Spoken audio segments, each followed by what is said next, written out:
দর্শক, গুরুত্বপূর্ণ একটি খবর। আপনারা জানেন যে দুদক এবং বিভিন্ন আর্থিক সংস্থা, গোয়েন্দা সংস্থা দেশে এবং বিদেশে শেখ হাসিনা এবং তার পরিবারের সদস্যদের বিরুদ্ধে দুর্নীতির অভিযোগ, টাকা পাচারের অভিযোগ তদন্ত করছে। ঠিক সেই সময় শেখ হাসিনা পরিবার বা শেখ রেহেনার পরিবার, হাসিনা রেহেনার পরিবারের অন্যতম সদস্য টিউলিপ সিদ্দিককে নিয়ে একটি রিপোর্ট প্রকাশিত হয়েছে ফিনান্সিয়াল টাইমসে। সেখানে বলা হচ্ছে, টিউলিপকে লন্ডনে বিনামূল্যে ফ্ল্যাট দেন আওয়ামী লীগ সংশ্লিষ্ট ব্যবসায়ী। কেন দিয়েছে? এটা কি দুর্নীতি না? দর্শক, এই প্রশ্ন রেখে রিপোর্টটিতে যেটি উল্লেখ করা হয়েছে সেটি আপনাদের সামনে উপস্থাপন করছি। যুক্তরাজ্যের রাজধানী লন্ডনে দেশটির ক্ষমতাসীন লেবার পার্টির মন্ত্রী টিউলিপ সিদ্দিককে একটি ফ্ল্যাট দিয়েছিলেন আব্দুল মুতালিফ নামের একজন আবাসন ব্যবসায়ী। তবে ওই ফ্ল্যাটের বিনিময়ে কোনো অর্থ পরিশোধ করতে হয়নি তাকে। ছাত্র জনতার অভ্যুত্থানে ক্ষমতাচ্যুত শেখ হাসিনার ঘনিষ্ঠ ব্যক্তিদের সঙ্গে যোগাযোগ ওই ব্যবসায়ীর। বিনামূল্যে ফ্ল্যাট হস্তান্তরের তথ্য উঠে এসেছে যুক্তরাজ্যের ভূমি নিবন্ধন সংক্রান্ত নথিপত্রে। ওই নথিপত্রের তথ্যের ভিত্তিতে শুক্রবার রাতে একটি প্রতিবেদন প্রকাশ করেছে যুক্তরাজ্য ভিত্তিক সংবাদ মাধ্যম ফিনান্সিয়াল টাইমস। টিউলিপ সিদ্দিক বর্তমানে যুক্তরাজ্যের অর্থ মন্ত্রণালয়ের অর্থনীতি বিষয়ক মিনিস্টার, ইকোনমিক সেক্রেটারি হিসেবে দেশের আর্থিক খাতে দুর্নীতি বন্ধের দায়িত্বে আছেন।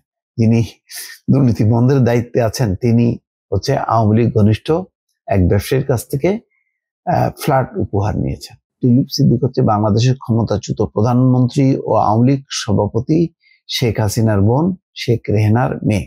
এটা আপনারা সবাই জানেন। যুক্তরাজ্যের ভূমি নিবন্ধন সংক্রান্ত নথিতে বলা হচ্ছে, বিনামূল্যে পাওয়া ওই ফ্ল্যাট লন্ডনের কিংস ক্রস এলাকার কাছে অবস্থিত। 2004 সালে ফ্ল্যাটটি তাকে দেওয়া হয়।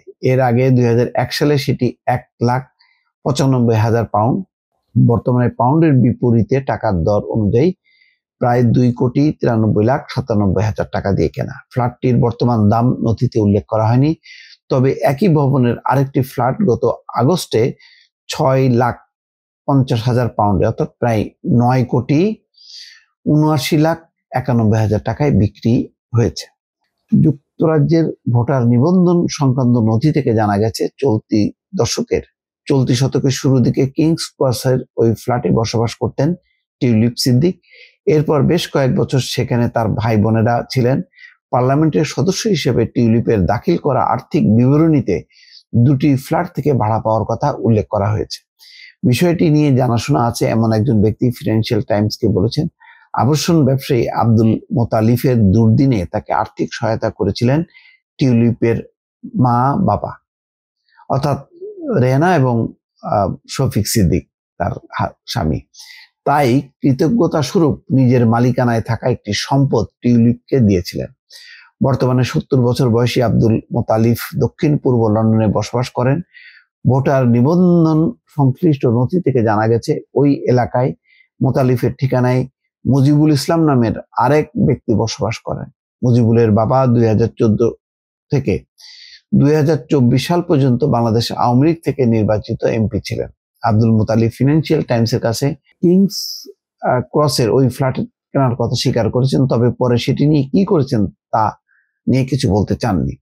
আর টিউলিপের ওই ফ্ল্যাট পাওয়ার সঙ্গে আওয়ামী লীগের সংশ্লিষ্টতার খবর ভুল বলে ফিনান্সিয়াল টাইমসের কাছে দাবি করেন টিউলিপের একজন মুখপাত্র। টিউলিপকে বিনামূল্যে ওই ফ্ল্যাট দেওয়ার খবর এমন সময় এলো যখন 9টি প্রকল্পে 80,000 কোটি টাকা অনিয়ম ও দুর্নীতির অভিযোগে টিউলিপ, শেখ হাসিনা, শেখ রেহেনা, সজীব ওয়াজেদ জয়ের বিরুদ্ধে অনুসন্ধান করছে দুদক।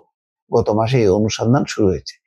এই অভিযোগ ওঠার পর বিবিসির এক প্রতিবেদনে বলা হয়, যুক্তরাজ্যের প্রধানমন্ত্রীর 10 নম্বর ডাউনিং স্ট্রিট বলেছে, টিউলিপ সিদ্দিকের উপর প্রধানমন্ত্রী কেয়ার স্টারমারের আস্থা রয়েছে। টিউলিপ সিদ্দিক তার দায়িত্ব চালিয়ে যাবেন। লেবার পার্টির কর্মকর্তারা ওই অভিযোগকে মিথ্যা বলে উল্লেখ করেছেন। কিন্তু বোঝাই যাচ্ছে এই রিপোর্ট, ফিনান্সিয়াল টাইমসের এই রিপোর্টটি প্রকাশ হওয়ার পর যথেষ্ট পরিমাণ তোলপাড় হবে লেবার পার্টিতে। ক্ষমতাসীন লেবার পার্টি বিরোধী দল চেপে ধরবে এই ঘটনাগুলোকে এবং তদন্তের দাবি জানাবে। দর্শক, ভালো থাকবেন। আল্লাহ হাফেজ।